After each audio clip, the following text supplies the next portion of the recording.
बिस्मिल्लाहिर्रहमानिर्रहीम। अस्सलामुअलैकुम dear students. आज हमारा टॉपिक है scalar triple product. Scalar triple product को पढ़ने से पहले आपको मालूम होना चाहिए what is a product. Product में दो या दो से ज़्यादा वेक्टर्स को मल्टीप्लाई किया जाता है और वेक्टर्स की जो प्रोडक्ट है इसको दो टाइप्स में डिवाइड किया जाता है। फर्स्ट वन जो है वो कहलाती है स्केलर प्रोडक्ट, जो कि आज हम पढ़ेंगे, और दूसरी जो है टाइप वो कहलाती है वेक्टर प्रोडक्ट। ये वैसे आप लोग एफएससी में भी ऑलरेडी पढ़ चुके होंगे इसके हवाले से। यहाँ मैं थोड़ा सा इसको रिकॉल कर रहा हूँ ताकि जो नेक्स्ट हमारा मेन टॉपिक है स्केलर ट्रिपल प्रोडक्ट उसको समझना आपके लिए आसान हो जाए। तो स्केलर प्रोडक्ट में दो या दो से ज़्यादा वेक्टर्स का जो प्रोडक्ट है वो रिजल्टेंट एक स्केलर क्वांटिटी आती है, जबकि वेक्टर प्रोडक्ट में दो या दो से ज़्यादा वेक्टर्स को जब मल्टीप्लाई किया जाता है तो फाइनल जो रिजल्टेंट है is a vector quantity. Scalar product co dot product का नाम भी दिया जाता है और वेक्टर प्रोडक्ट को क्रॉस प्रोडक्ट का नाम दिया जाता है। चलिए इसको थोड़ा सा रिव्यू कर लेते हैं। फ़र्ज़ करें कि आपके पास दो वेक्टर्स हैं, first one vector A, second vector B, और इन दो के दरमियान जो बनने वाला एंगल है दैट इज़ थीटा। अब अगर हम इस वेक्टर बी को रिजॉल्व करें इनटू इट्स कंपोनेंट तो हम वेक्टर बी के हेड से एक परपेंडिकुलर प्लॉट करेंगे ऑन वेक्टर ए, और यहाँ से आप देख सकते हैं कि इसके दो कंपोनेंट्स जो हैं वो बन जाएंगे। अगर हम यहाँ पर एक ऐसे प्लॉट कर लें वेक्टर्स, तो ये जो वेक्टर होगा इस सिमत में उस वेक्टर को नाम दिया जाएगा बी एक्स का, और जो इस डायरेक्शन में वेक्टर होगा उसको नाम दिया जाएगा बी वाई का। और बी एक्स की जो डायरेक्शन है वो in the direction of vector A है। तो dot product of two vectors जो है वो कुछ इस अंदाज में लिखी जाती है, ए dot B is equal to A B cos of theta. Left side पर दो वेक्टर्स के दरमियान डॉट की अलामत है, जबकि राइट हैंड साइड के ऊपर वेक्टर ए का मैग्नीट्यूड है, वेक्टर बी का मैग्नीट्यूड और फिर कॉज ऑफ थीटा। अगर हम b के मैग्नीट्यूड को कॉज ऑफ थीटा के साथ कंबाइन कर दें ब्रैकेट के अंदर कुछ इस तरह, तो हम इसको bx लिख सकते हैं। और आप यहाँ पर देख रहे होंगे कि नीचे a का मैग्नीट्यूड और फिर ब्रैकेट लिखी हुई है projection of b on a। तो यहाँ पर bx जो है उसको हम लेबल कर सकते हैं as a projection of vector b on vector a।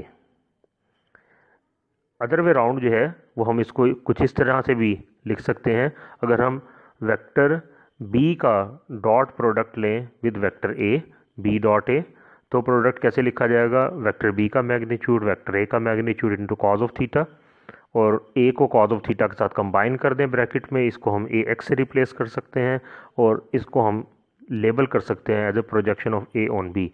जैसा कि इस तस्वीर में भी आपको नज़र आ रहा होगा, वेक्टर ए के हेड से एक परपेंडिकुलर प्लॉट किया गया ऑन वेक्टर बी। तो ये जो कंपोनेंट होगा अलोंग बी डायरेक्शन इसको आप लिखेंगे ए एक्स, और वर्टिकल जो कंपोनेंट होगा उसको आप लेबल करेंगे एज ए वाई। तो इसी स्केलर प्रोडक्ट की कुछ एग्जांपल्स हैं। सबसे पहली एग्जांपल जो है वो वर्क है। Work is the dot product of force and displacement, हम इसको F D cause of theta के फॉर्म में लिख सकते हैं।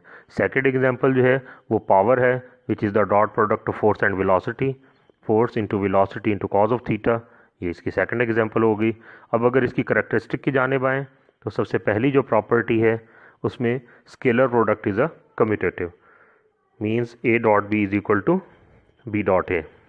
तो यहाँ पर अगर आप फर्स्ट इक्वेशन को और से देखें, A dot B is equal to A B cos of theta लिखा हुआ नज़र आ रहा है। अगर हम बी डॉट ए करें तो भी रिजल्ट क्या है, B A cos of theta, हम इसको इंटरचेंज कर सकते हैं A B cos of theta. Finally right hand side के ऊपर जो दोनों टर्म्स हैं वो सेम आएंगी, लिहाजा स्केलर प्रोडक्ट जो है वो एक कम्यूटेटिव प्रॉपर्टी को फॉलो करती है। सेकेंड प्रॉपर्टी इसकी scalar product of two perpendicular vectors हैं। यहाँ डायग्राम में आपको नज़र आ रहा होगा कि वेक्टर ए और वेक्टर बी को परपेंडिकुलर प्लॉट किया गया है 90 डिग्री के एंगल पर। अब अगर हम उस डॉट प्रोडक्ट का जो फॉर्मूला है ए dot B is equal to A B cos of theta, theta की वैल्यू को अगर आप 90 पुट करें तो कॉज 90 ज़ीरो होता है, ए dot B is equal to zero हो जाएगा। और ये भी हमें मालूम है कि यूनिट वेक्टर जो हैं एक्स एक्सिस, वाई एक्सिस और जी एक्सिस की डायरेक्शन में वो I unit vector, J unit vector और के यूनिट वेक्टर होते हैं। तो ये तीनों वेक्टर्स जो हैं वो म्यूचुअली परपेंडिकुलर हैं। लिहाजा अगर आप आई का डॉट प्रोडक्ट लें विद जे तो ये बन जाएगा i magnitude j magnitude cos of theta. तो चूंकि यूनिट वेक्टर का मैग्नीट्यूड इज इक्वल टू 1 होता है तो यहाँ पर आप आई के जो मैग्नीट्यूड की जगह पर 1 लिख सकते हैं, जे के मैग्नीट्यूड की जगह 1 लिख सकते हैं, और कॉज 90 पर चूँकि 0 होता है तो रिजल्टेंट इज इक्वल टू 0। इसी तरह बाकी तमाम वेक्टर्स का डॉट प्रोडक्ट जो है वो इक्वल टू 0 हो जाएगा। जे डॉट के डॉट आई सब वैल्यूज़ जो हैं वो इक्वल टू 0 आएंगी। इसकी नेक्स्ट जो प्रॉपर्टी है वो दो पैरेलल और एंटी पैरेलल वेक्टर्स का डॉट प्रोडक्ट है। यहाँ डायग्राम में आप देख सकते हैं कि अगर दोनों वेक्टर्स ए और बी पैरेलल हो जाएं तो फिर दोनों में बनने वाला एंगल जो है वो 0 होगा। और अब अगर उस फार्मूला में आप कॉज ऑफ थीटा की जगह पर 0 दर्ज करें तो आप देखेंगे A dot B is equal to A B.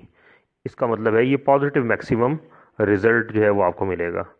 अगर दोनों वेक्टर्स जो हैं वो एंटी पैरेलल हो जाएं, जैसा कि यहाँ पर आपको नेक्स्ट डायग्राम के अंदर नज़र आ रहा होगा, ये जहाँ पर वेक्टर ए और वेक्टर बी जो है वो अपोजिट इन डायरेक्शन है, तो नतीजा ये होगा कि थीटा की जगह पर आप 180 पुट करेंगे और A dot B is equal to minus A B हो जाएगा।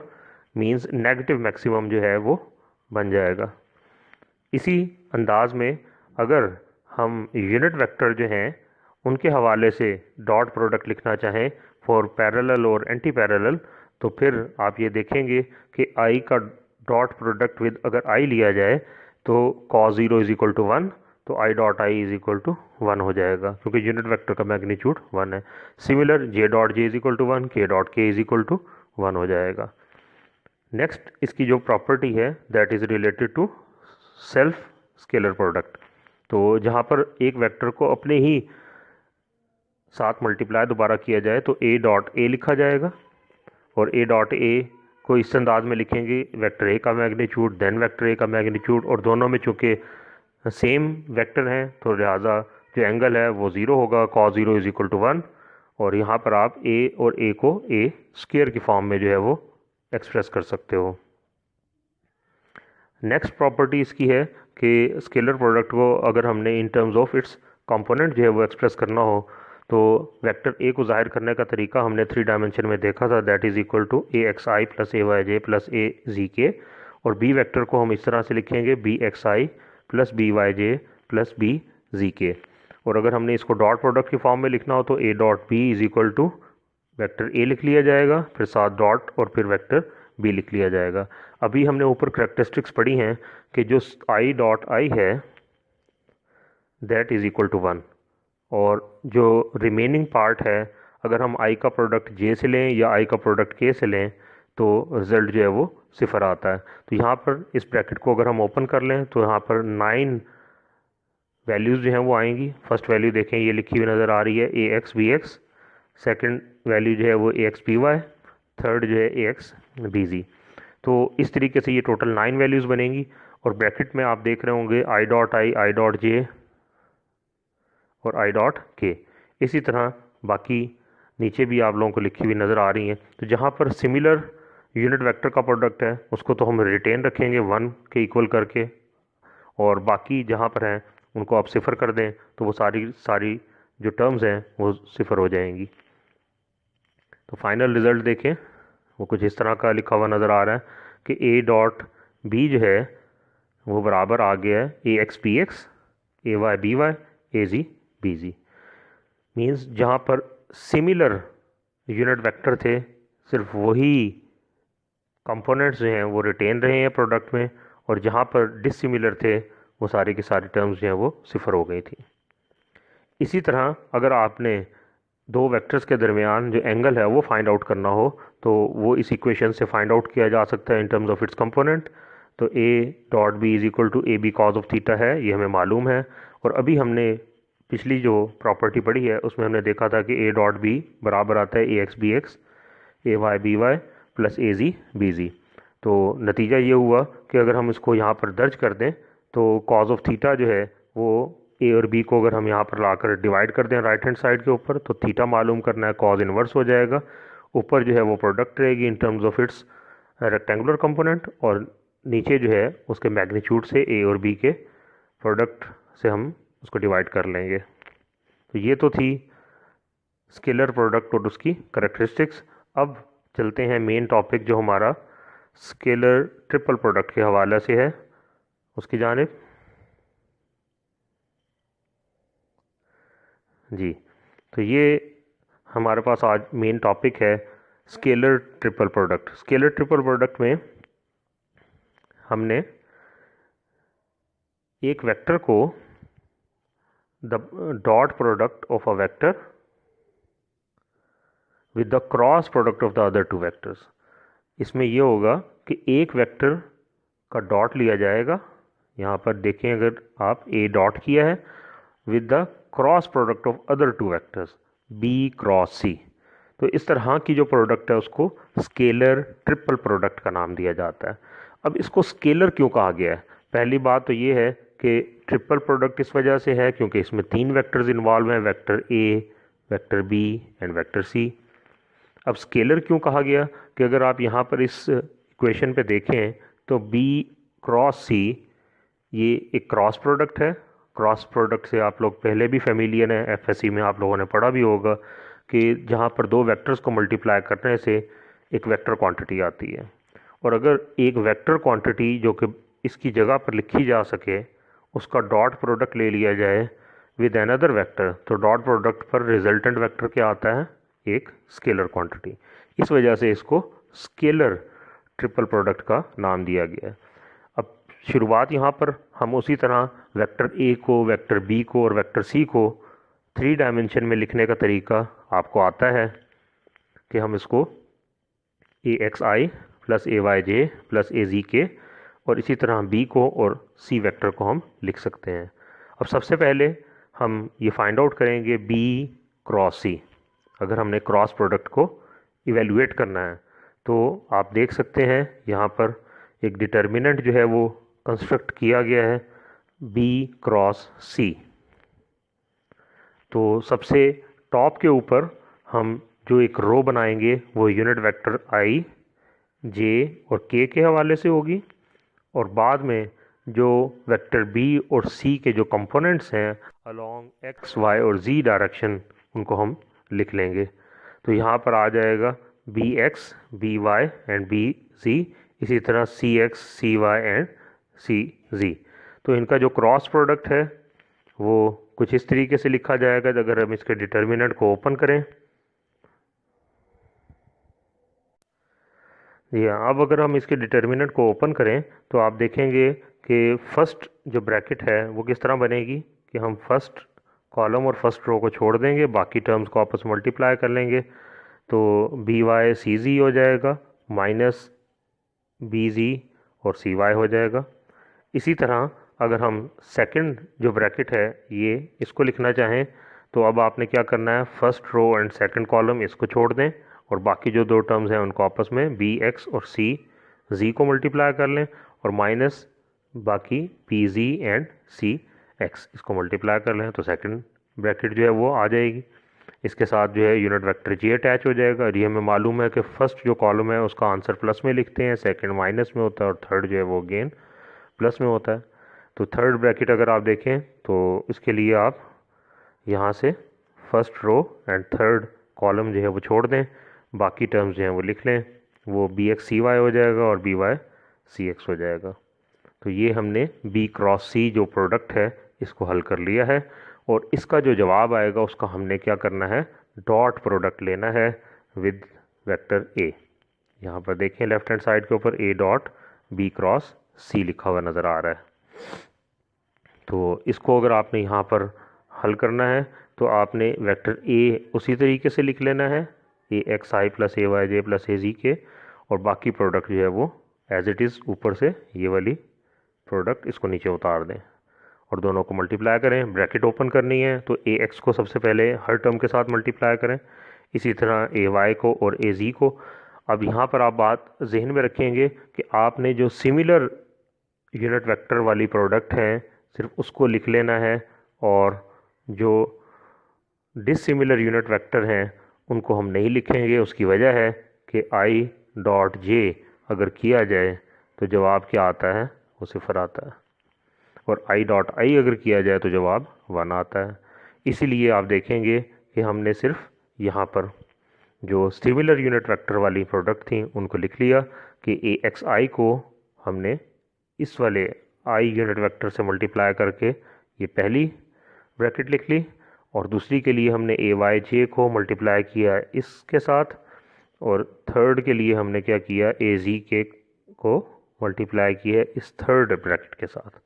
तो ये रिज़ल्ट आया। और इनको अगर हम कंबाइन करना चाहें तो हम इस डिटर्मिनेंट की फॉर्म में इसको एक्सप्रेस कर सकते हैं कि ऊपर जो फर्स्ट रो होगी वो कंपोनेंट्स ऑफ वेक्टर ए होंगे, सेकंड जो रो होगी वो कंपोनेंट्स ऑफ वेक्टर बी होंगे, और थर्ड जो रो होगी वो कंपोनेंट्स ऑफ वेक्टर सी होंगे। तो हम स्केलर ट्रिपल प्रोडक्ट को इस तरह डिटर्मिनेंट की फॉर्म में जाहिर कर सकते हैं। अब अगर हमने इसी प्रोडक्ट के अंदर डिटर्मिनेंट की कुछ प्रॉपर्टीज़ मैथमेटिक्स में आप लोगों ने पढ़ी होंगी कि अगर हम किसी भी दो रोज़ को इंटरचेंज करें तो नेगेटिव साइन जो है वो हमें बाहर लिखना पड़ता है। यहाँ पर आप देख सकते हैं कि इस जो डिटर्मिनेंट में जो कि ऊपर आया था वेक्टर ए बी और सी बिलतरतीब, अगर हम इनमें से सिर्फ दो रोज़ को इंटरचेंज करें फर्स्ट एंड सेकंड, तो नेगेटिव साइन जो है वो हमें बाहर इंक्लूड करना पड़ेगा डिटर्मिनेंट के साथ। तो यहाँ देखें, अब पहली रो जो है वो बी वेक्टर की है और सेकंड रो जो है वो वेक्टर ए की है। अब फिर अगेन अगर हम यहाँ पर इसको इंटरचेंज कर लें सेकंड और थर्ड रो को, तो अगेन नेगेटिव साइन बाहर आएगा, तो नेगेटिव और नेगेटिव पॉजिटिव हो जाएगा। अब तरतीब देखें कुछ ऐसी बन रही है, ऊपर फर्स्ट रो जो है वेक्टर बी के हवाले से है, सेकंड रो जो है वेक्टर सी के हवाले से है, और थर्ड रो जो है वो वेक्टर ए के हवाले से है। तो हम इसको किस अंदाज में लिख सकते हैं, B dot C cross A. इसी तरह अगर हम A dot B cross C को कुछ इस तरीके से जाहिर करें कि अब हम सबसे पहले वेक्टर बी और वेक्टर सी की रोज़ को इंटरचेंज करें, तो आप यहाँ देखें सेकंड स्टेप के ऊपर नेगेटिव साइन बाहर इंक्लूड हो गया है और दोनों रोज़ को इंटरचेंज कर दिया गया है। और अब हम फर्स्ट एंड सेकंड रो को इंटरचेंज करें तो अगेन आंसर जो है वो पॉजिटिव नेगेटिव और नेगेटिव पॉजिटिव हो जाएगा। अब सी वाला वेक्टर जो है टॉप पोजीशन पर नज़र आ रहा है, then vector A, then vector B. इसको हम किस अंदाज में लिखेंगे, सी डॉट ए क्रॉस बी की फॉर्म में लिख सकते हैं। तो इससे अंदाज़ा लगा सकते हैं आप इस बात का। और अगर हम कंपेयर करें इन इक्वेशंस को, equation a dot B cross c की और सी डॉट ए क्रॉस बी और b dot C cross a, तो ये तीनों जो हैं वो आपस में बराबर आपको नज़र आएंगी। यहाँ पर ये लिखी हुई भी नज़र आ रही हैं, A dot B cross C is equal to B dot C cross A and that is equal to C dot A cross B.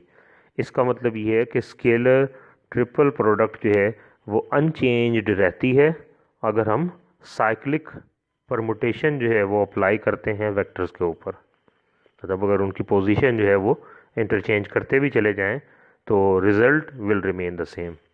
यहाँ पर एक बात जहन में रखेंगे कि चूँकि A dot B cross C हो, ये भी एक स्केलर रिज़ल्ट आएगा, B dot C cross A हो, ये भी एक स्केलर क्वांटिटी बन जाएगी, सी डॉट ए क्रॉस बी हो तो ये भी एक स्केलर क्वांटिटी होगी। इस वजह से इसको स्केलर ट्रिपल प्रोडक्ट का नाम दिया जाता है। लास्ट में एक असाइनमेंट है जो कि आप लोगों ने सबमिट करवानी है, मैं इसको ग्रुप में भी शेयर कर दूंगा।